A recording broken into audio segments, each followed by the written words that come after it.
안녕하세요. 라비앙 성형외과 원장 변진환입니다. 흔히 코끝을 높이는 재료로 비중격 연골, 그리고 귀연골, 늑연골 재료가 있는데요. 그 중에서도 오늘은 이제 늑연골 재료에 대해서 장단점은 무엇이 있는지, 그리고 어떠한 경우에 늑연골을 사용하면 좋은지에 대해서 알아보도록 하겠습니다. 늑연골 재료 같은 경우에는 다른 연골 재료에 비해서 튼튼하고 재료의 길이를 충분히 확보할 수 있다는 장점이 있습니다. 그 중에서도 이제 늑연골이 특히 추천되는 경우는 코의 모양이 원래대로 돌아가려는 성질이 강한 경우라고 간단하게 생각하시면 되겠습니다. 좀 하중을 많이 받을 것으로 예상이 돼서 튼튼하게 이제 지어야 되는 건축물의 예를 들어보면 철근 콘크리트 같은 기초를 튼튼하게 지어야 된다는 것은 명확한 사실입니다. 만약에 지지대를 적당히만 세워놓게 되면은 처음에는 이게 모양을 좀 내줄지 모르나 시간이 지나면서 하중을 버티지 못하고 모양이 변형되거나 주저앉는 것을 어렵지 않게 상상하실 수가 있을 것 같습니다. 이를 이제 코 성형수술에 적용하게 되면은 우선 첫 번째로는 짧고 들린 코를 가지신 분들께 늑연골 지지대를 추천드립니다. 일반적으로 이제 코가 짧고 들린 분들 같은 경우에는 안쪽에 있는 연골 재료가 작을 뿐만 아니라 코를 둘러싸고 있는 피부도 타이트하게 들려 올라가는 경우가 많습니다. 그래서 코 길이를 연장을 한다고 하더라도 원래대로 코의 피부가 다시 돌아가려는 그런 힘이 강하기 때문에 튼튼한 그 늑연골 지지대로 지지를 해줘야 됩니다. 두 번째로는 보통 이제 재수술 케이스의 경우에는 안쪽에서 이제 흉터살이 생기면서 좀 아무래도 딱딱하게 됩니다. 그래서 코의 모양의 변화에서 반대되는 힘이 작용을 많이 하기 때문에 튼튼하게 역시 늑연골 지지대로 좀 세워주는 게 좋겠고, 특히 재수술 중에서도 코가 짧고 들려있는 그런 구축코의 경우에는 더더군다나 늑연골 사용이 필수라고 생각하시면 되겠습니다.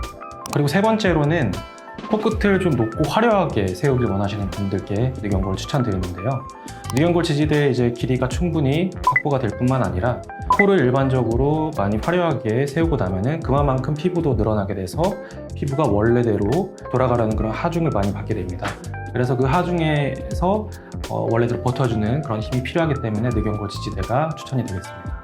그리고 마지막으로 이제 한국인의 복코에서 저는 이제 늑연골 지지대를 사용해서 좀 코끝을 오똑하게 세우는 것을 추천드리는 편인데요. 이 부분에 대해서는 따로 다루도록 하겠습니다. 늑연골의 종류로는 자가늑연골과 기직늑연골이 있습니다. 우선 자가늑연골 같은 경우에는 당연히 자가 조직이기 때문에 더 인체 적합성이 뛰어나고 염증 등의 그런 부작용에서 조금 더 마음을 놓을 수가 있습니다. 하지만 이제 별도로 채취를 해야 되기 때문에 체부에 필연적으로 2cm에서 3cm 정도 흉터를 남기게 되고 채취 부위에 회복기를 따로 가져야 된다는 그런 단점이 있습니다.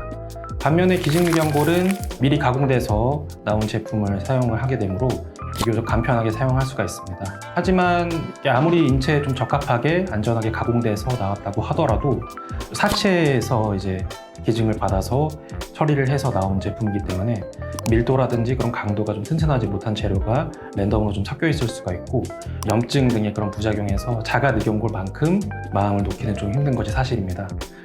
어떤 재료가 무조건 좋다라고 말씀드리기는 어려울 것 같고 저 같은 경우는 일반적으로 보통은 자가 늑연골 추천을 드립니다. 모양적으로 보더라도 자가 늑연골 같은 경우에는 자가 조직화 과정을 거치면서 모양이 좀 자연스럽게 자리를 잡아가므로 인위적인 느낌이 좀 덜하다는 느낌을 받게 됩니다.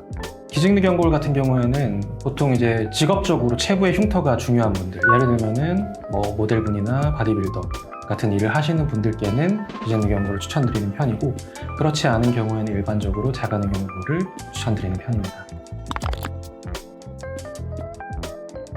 와핑 현상이란 일반적으로 우리가 늑연골을 채취한 다음에 그거를 이제 쓰기 좋게 다듬어 놓게 되면은 시간이 지나면서 이게 늑연골이 휘려는 그런 성질을 얘기를 합니다.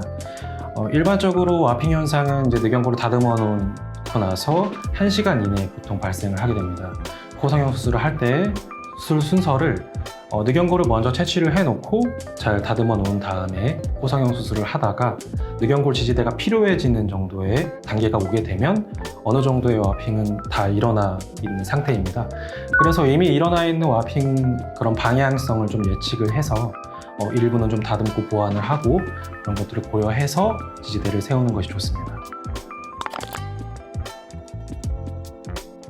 늑연골 채취 후의 통증은 이제 수술 방법과도 좀 관련이 있다고 생각을 합니다.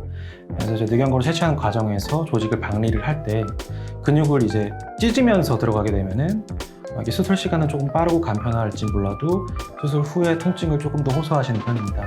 그래서 저 같은 경우에는 근육을 박리할 때 찢지 않고 최대한 근육의 결을 보존하면서 벌려서 이제 박리를 하려고 노력을 하는 편인데요. 그렇게 하면 이제 좀 수술 시간은 좀 더 걸리고 시야는 불편할지라도 수술 후의 통증은 조금 덜한 것 같습니다.